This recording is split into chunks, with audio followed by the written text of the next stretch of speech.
আমার ভাইরা বন্ধুগণ আমার, হালাল এবং হারামের বিধান এটা মানুষেরা দিবে না, আল্লাহ সুবহানাহু ওয়া তাআলা দিবেন। অবশ্যই হালাল এবং হারামের বিধানটা মহান আল্লাহ সুবহানাহু ওয়া তাআলা দিবেন। এই আয়াতে কারিমা আমি আপনাদের সামনে তেলাওয়াত করেছি, এটি হলো কোরআনুল কারীমের 5 নম্বর সূরার 12 নম্বর রুকু, আয়াত নম্বর হলো 87। এই আয়াতে কারিমা এটা বুঝতে হলে অবশ্যই আপনাদেরকে এই আয়াতে কারিমার যে প্রেক্ষাপট, শানে নুজুল এটা জানতে হবে। যদি এটা জানেন তাহলে এই কথাগুলো আপনাদের বুঝে আসবে। সম্মানিত দিনী ভাইরা, রাসূল সাল্লাল্লাহু আলাইহি ওয়াসাল্লামের স্ত্রীগণের নিকট 3 জন ব্যক্তি আসলেন। এসে এই 3 জন ব্যক্তি বললেন যে রাসূল সাল্লাল্লাহু আলাইহি ওয়াসাল্লামের দিনের আমল এবং রাতের আমল সম্পর্কে আমাদেরকে বলুন। মুসলমান ভাইরা বন্ধুগণ আমার, আম্মা জানেরা তখন তাদেরকে দিনের আমল এবং রাতের আমল সম্পর্কে বললেন। এই আমলের কথা শুনে তারা অবাক হলেন না, আশ্চর্যান্বিত হলেন না। এই কথাগুলো শুনে তারা 3 জন একটা কথা বললেন যে যেহেতু রাসূল সাল্লাল্লাহু আলাইহি ওয়াসাল্লামের পূর্বাপর গুনাহগুলো আল্লাহ সুবহানাহু ওয়া তাআলা মাফ করে দিয়েছেন। এই 3 জনের মধ্যে এক ব্যক্তি ডেকে বলল, আল্লাহ যতদিন আমাকে হায়াত দিয়েছেন ততদিন পর্যন্ত আমি দিনের বেলা খাবার খাবো না, দিনের বেলা খাবার আমার জন্য হারাম করে দিলাম। আমি যতদিন পর্যন্ত বেঁচে থাকব ততদিন পর্যন্ত আমি দিনের বেলা নফল সম পালন করব, আমি দিনের বেলা খাবার গ্রহণ করব না। মুসলমান ভাইরা বন্ধুগণ আমার, দ্বিতীয় ব্যক্তি ডেকে বলল, আল্লাহ যতদিন আমাকে হায়াত দিয়েছে, আমি যতদিন পর্যন্ত জীবিত আছি ততদিন পর্যন্ত রাত্রির ঘুম আমার জন্য হারাম, আমি রাত্রিতে ঘুমাবো না, আমি রাত্রিতে নফল ইবাদতে কাটিয়ে দেব। তৃতীয় ব্যক্তি ডেকে বলল, আমি কোনো মহিলা মানুষকে স্পর্শ করব না, আমি আমার জীবনে কোনোদিন বিবাহ শাদী করব না, আমি বিবাহকে হারাম করে দিলাম। মুসলমান ভাইরা বন্ধুগণ আমার, এই 3 জন যে কথাগুলো বলেছে এগুলো হলো ভালো কথা, কামালিয়াত হাসিল করার জন্য এই কথাগুলো বলেছে, সর্বোচ্চ পরহেজগারিতা অর্জন করার জন্য এই কথাগুলো বলেছে। তারা তাদের জীবনে আল্লাহ তাআলার সন্তুষ্টি অর্জন করতে চায়, এজন্য এই কথাগুলো কিন্তু তারা বলেছে। এই কথা বলে যখন 3 জন বিদায় নিয়ে চলে গেল, রাসূল আকরাম সাল্লাল্লাহু আলাইহি ওয়াসাল্লাম বাড়িতে আসলেন। আসার পরে আম্মা জানেরা বলল, 3 ব্যক্তি এসেছিল, তারা এই ধরনের কথাবার্তা বলে গেছে। আল্লাহর হাবিব সাল্লাল্লাহু আলাইহি ওয়াসাল্লাম এই কথাগুলো শুনে তখন তিনি ভাষণ দিলেন যে আমি একজন নবী, আমি একজন মানুষ, আমি দিনের বেলায় পানাহার করি, দিনের বেলায় সম রাখি, আমি রাতের বেলা ঘুমাই, রাতের বেলা ইবাদত করি, আমার স্ত্রী আছে, আমার সন্তান আছে, আমার বাড়ি ঘর সব কিছু আছে। সুতরাং যারা এই সমস্ত কথা বলেছে এই কথাগুলো বলা তাদের ঠিক হয় নাই। মুসলমান ভাইরা বন্ধুগণ আমার, তখনই আল্লাহ পাক রব্বুল আলামিন এই আয়াতে কারিমা নাযিল করলেন, ইয়া আইয়ুহাল্লাযীনা আমানু লা তুহাররিমু তাইয়্যিবাতি মা আহাল্লাল্লাহ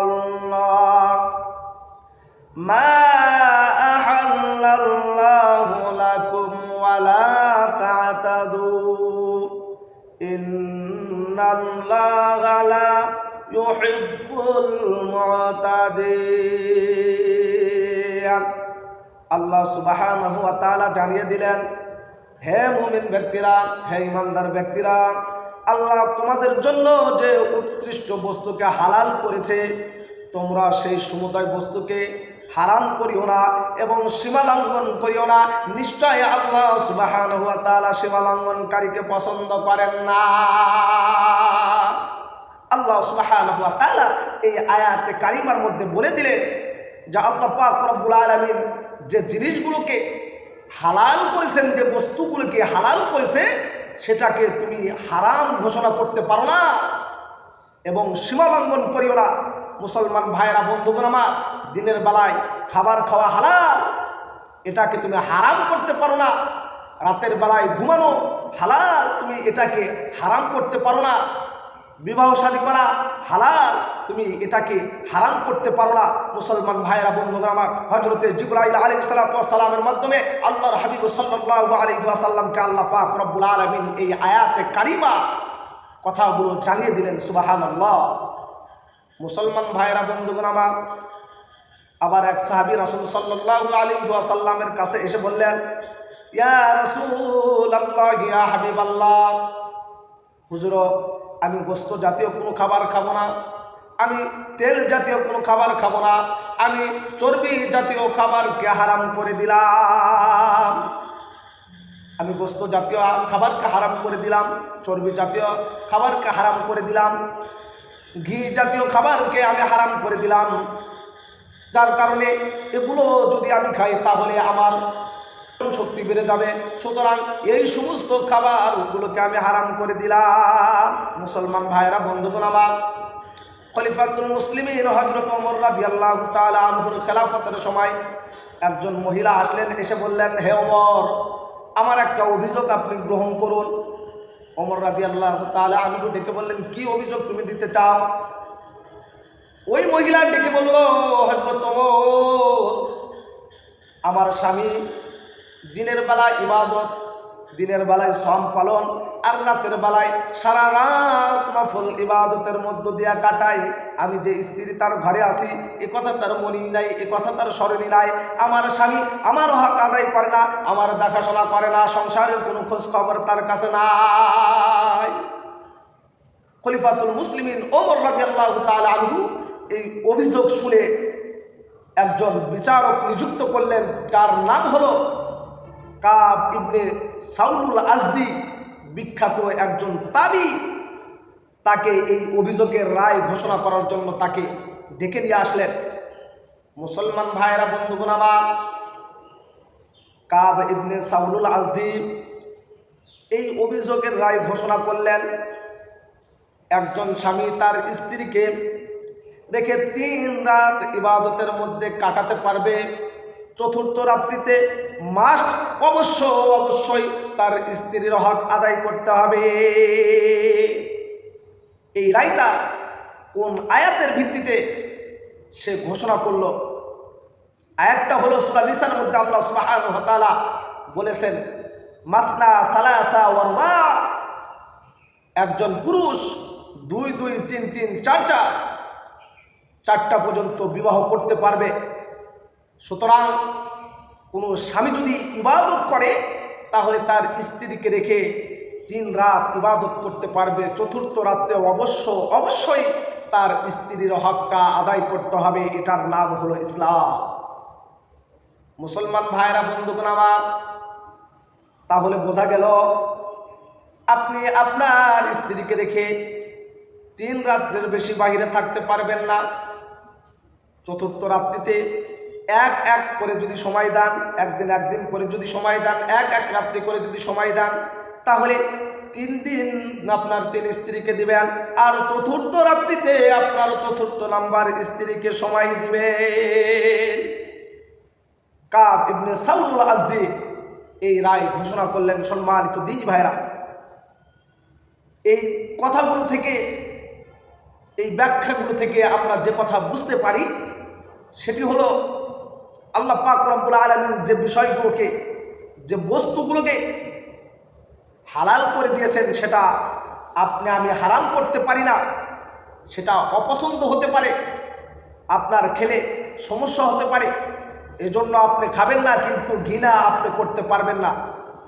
মুসলমান ভাইরা, বন্ধুগণ আমার, আল্লাহ সুবহানাহু ওয়া তাআলা এই আয়াতে কারিমার শেষে বলেছেন, ইন্নাল্লাহা লা ইউহিব্বুল মুতাদিন। আল্লাহ সুবহানাহু ওয়া তাআলা বলেন, নিশ্চয় আল্লাহ সুবহানাহু ওয়া তাআলা সীমা লঙ্ঘনকারীদেরকে পছন্দ করেন না। তাহলে আসুন আমরা জেনে নিই এই আয়াতে কারিমার মধ্যে সীমা লঙ্ঘন কি। তাফসীর কারকরা বেশ কয়েকটি সীমা লঙ্ঘনের কথা এই আয়াতে কারিমার মধ্যে বলেছেন। 1 নাম্বার সীমা লঙ্ঘন হলো আল্লাহ যে জিনিসকে, যে বস্তুকে হালাল করেছে সেটাকে আপনি হারাম করতে পারবেন না। আর আল্লাহ সুবহানাহু ওয়া তাআলা যে বিষয়গুলোকে হারাম করেছে সেগুলোকে আপনি হালাল করতে পারবেন না। 2 নাম্বার তাফসীর কারকরা ব্যাখ্যা করেছেন যে পবিত্র যে বস্তুগুলো আল্লাহ হালাল করেছে সেগুলোকে আপনি ঘৃণা করতে পারবেন না। নাম্বার হলো বৈধ জিনিস বেশি অপচয় করা, বেশি খরচ করা, এটা হলো সীমালঙ্ঘন। মুসলমান ভাইয়েরা, বন্ধুগণ আমার, অনেক বিবাহের অনুষ্ঠানে দেখা যায় যে খাবারের মেনু 8-10 রকমের করছে, যতটুকু প্রয়োজন তার চাইতে অতিরিক্ত করেছে, এটাও এক ধরনের সীমালঙ্ঘন। এরপরে তাফসীর কারকরা 4 নম্বরে যে সীমালঙ্ঘনের কথা বলেছে, 4 নম্বর সীমালঙ্ঘন হলো হারাম বস্তুর নিকটে ঘেঁষাঘেঁষি না করা। হারামের যেখানে সীমানা আছে এই সীমানার কাছ দিয়ে ঘেঁষাঘেঁষি না করা। বুখারী শরীফের মধ্যে একটা হাদিস বর্ণিত হয়েছে। সেই হাদিসের মধ্যে বলা হয়েছে যে একজন রাখাল যদি চরণভূমিতে যেখানে শস্য লাগানো হয়েছে, ধান, পাট, গম, এই রাস্তা দিয়ে যদি গরু প্রতিদিন নিয়ে যায় আর নিয়ে আসে, মুখ যদি না বাঁধে নিয়ে যায় আর যদি নিয়ে আসে, তাহলে এই গরু কিন্তু 1 দিন, 2 দিন, 3 দিনের মাথায় সেই ফসলে কিন্তু থাবা মারবে। কথা ঠিক কিনা? মুসলমান ভাইরা, বন্ধুগণ আমার, আল্লাহ সুবহানাহু ওয়া তাআলা বলেছেন হারাম জিনিসের কাছে ঘেঁষাঘেঁষি করা যাবে না। আল্লাহ সুবহানাহু ওয়া তাআলা নিষেধ করে দিয়েছেন। হারাম বস্তু কি? আজকে আমাদের হাতে অ্যান্ড্রয়েড ফোন আছে। এই অ্যান্ড্রয়েড ফোনের মধ্যে অর্ধ উলঙ্গ নারীরা বের হচ্ছে। এই অ্যান্ড্রয়েড ফোনের মধ্যে অশ্লীলতা বের হয়েছে, আপনি সেটা টেনে টেনে সুন্দর করে দেখতেছেন। এটা হলো সীমালঙ্ঘন করা, এটা হলো হারামের সীমানা। এরকম অনেক হারামের সীমানা আছে। মোবাইলের মধ্যে তো ভালো কিছু আছে, আপনি সেটাতে সময় দিচ্ছেন না, কিন্তু যেখানে অশ্লীল আছে, যেখানে খারাপ আছে, এখানে আপনি সময় দিচ্ছেন। তার মানে এটা আপনার ঈমানকে ধ্বংস করে দিবে, আপনার ঈমানকে ধূলিসাৎ করে দিবে। কথা ঠিক কিনা? মুসলমান ভাইরা, বন্ধুগণ আমার, তার মানে আল্লাহ সুবহানাহু ওয়া তাআলা বলে দিলেন হারাম জিনিসের নিকটে ঘেঁষাঘেঁষি করা যাবে না। আল্লাহ সুবহানাহু ওয়া তাআলা বলেন ইন্নাল্লাহা লা ইউহিব্বুল মু'তাদিন। আল্লাহ সীমা লঙ্ঘনকারীকে পছন্দ করেন না। মুসলমান ভাইরা, বন্ধুগণ আমার, আমি যদি আপনাদেরকে উদাহরণ দিই তাহলে আপনারা বুঝতে পারবেন ভারত এবং বাংলাদেশের একটা সীমানা আছে না নাই? তার কাটার বেলা একটা সীমানা আছে না নাই? অবশ্যই কিন্তু এই সীমানা আছে। যখন বাংলাদেশের কোনো মানুষ এই সীমানা অতিক্রম করবে তখন কিন্তু ইন্ডিয়ার যারা সীমানা রক্ষক আছে, বর্ডার গার্ড যারা আছে, তারা কিন্তু তাকে গুলি করে হত্যা করবে। কথা ঠিক কিনা? আবার যদি ভারত থেকে কোনো মানুষ এই বাংলাদেশের সীমানা অতিক্রম করে তাহলে কিন্তু বাংলাদেশের যারা প্রশাসনিক লোক আছে, যারা সেখানে পাহারা দেয়, তারা কিন্তু তাকে গুলি করে হত্যা করবে। মুসলমান ভাইরা, বন্ধুগণ আমার, যদি দুনিয়ার অবস্থা এরকম হয় তাহলে আল্লাহ পাক রব্বুল আলামিন কোরআনুল কারীমের মধ্যে যে সীমারেখাগুলো দিয়েছে, এই সীমারেখা যদি পৃথিবীর কোনো মানুষ সীমা লঙ্ঘন করে, এই সীমারেখা যদি লঙ্ঘন করে, তাহলে তার অবস্থা কি হতে পারে? মুসলমান ভাইরা, বন্ধুগণ আমার, এজন্য আসুন আমরা যেন আল্লাহর সীমারেখা অতিক্রম না করি। যদি আমরা আল্লাহর সীমারেখা অতিক্রম করি তাহলে আমাদের জন্য আল্লাহ সুবহানাহু ওয়া তাআলা জাহান্নাম প্রস্তুত করে রেখেছেন এবং সেখানে কঠিন আযাবের ব্যবস্থা আছে। সম্মানিত দিনী ভাইরা, আসুন আল্লাহ সুবহানাহু ওয়া তাআলা আমাদের সকলকে এই কথাগুলোর উপরে সহি বুঝদান করুক। এই কথাগুলোর উপরে আল্লাহ সুবহানাহু ওয়া তাআলা আমাদের সকলকে আমল করার তৌফিক দান করুক। আমরা সকলে বলি আল্লাহুম্মা আমিন।